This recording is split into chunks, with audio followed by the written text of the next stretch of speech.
For me and many of the leaders I coach and mentor, leadership is a never-ending adventure filled with joy, perils, thrills, and excitement. With this book, I want to refresh the role of the leader with a sense of that excitement and thrill, setting it within the context of a wider cultural narrative, while still acknowledging the thinking that is being done to enhance our approach to the different elements of that role. Cultures around the world throughout history have had a concept of the hero's journey. The principles of the hero's journey remain the same. A hero gets a call to adventure by a threat, is driven by purpose, gathers followers, meets a guide, crosses the threshold, faces challenges, has successes and failures, is helped by a wider group of followers, grows new skills, transforms, returns changed, tells the story, and the cycle goes on. In short, it is an adventure guided by the hero's purpose, through which those on the journey are transformed. You can recognize this hero in popular fiction. Consider Frodo in The Lord of the Rings or Harry Potter. The hero leaves home, Hobbiton or Privet Drive, on a purposeful adventure, is joined by others, chiefly Sam, Merry, and Pippin, or Hermione, Ron, and Neville, has a quest to destroy the ring or defeat Voldemort, faces good and evil, fails and learns, has a guide who helps them, Gandalf or Dumbledore, and returns forever changed. We all know of real-life heroes and their journeys, and all heroes go through a version of this journey. Consider Greta Thunberg, Mahatma Gandhi, Nelson Mandela, Richard Branson, and Steve Jobs.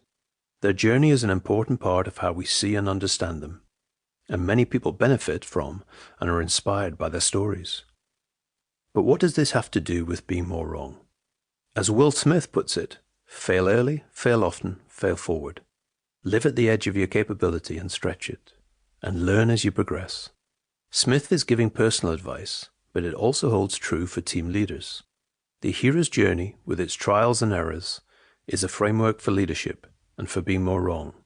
It is not about sailing your ship in the harbor where the waters are calm. It's about testing yourself when in rougher seas, pushing the boat to the limits, finding new ways to test the crew, new ways to go faster, or to create an edge in what you do, always with a clear purpose and laser focus to stretch specific behaviors or test the team. There are times when getting barnacles in your butt and replenishing resources in a safe harbor might be necessary. But the buzz of the team and the feeling of being part of something alive is what appeals to you and your crew. Imagine if Frodo had stayed at home in Hobbiton. If Harry Potter had lived with his horrible aunt and uncle and never gone to Hogwarts. Or if Edmund Hillary had stayed at home with his bees and never climbed Everest. We would never heard of Tenzing Norgay, of Hermione Granger and Neville Longbottom, of Aragorn or Merry and Pippin. It's not all great battles and epic moments, however. It can be small things that move toward what Brailsford in his book calls incremental gains. The focus on purposeful practice and honing small elements of the team's or product's effectiveness allows the team to raise their game. The smallest changes sometimes make the biggest difference, but they need to be made with a clear purpose in mind. Is it to win the America's Cup in sailing? To make the first truly electric car? To truly democratize the design thinking process to the world? Or to create measurable playgrounds to disrupt the way people are led? Let me say it again. The way to do it is to sail your ship out of the harbor, risk being more wrong, and purposefully stretch the systems and habits in your team to be successful. By now you're asking yourself who qualifies for this daunting and exciting role of a leader, guide, or hero.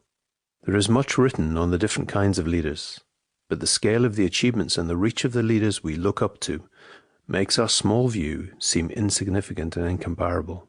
But they too started somewhere in a village.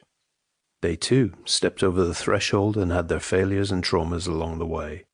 Harry Potter was an unwanted, unpromising child. Frodo Baggins was an ordinary hobbit living a comfortable life. Edmund Hillary was a beekeeper in New Zealand. In reality, unlikely leaders exist everywhere.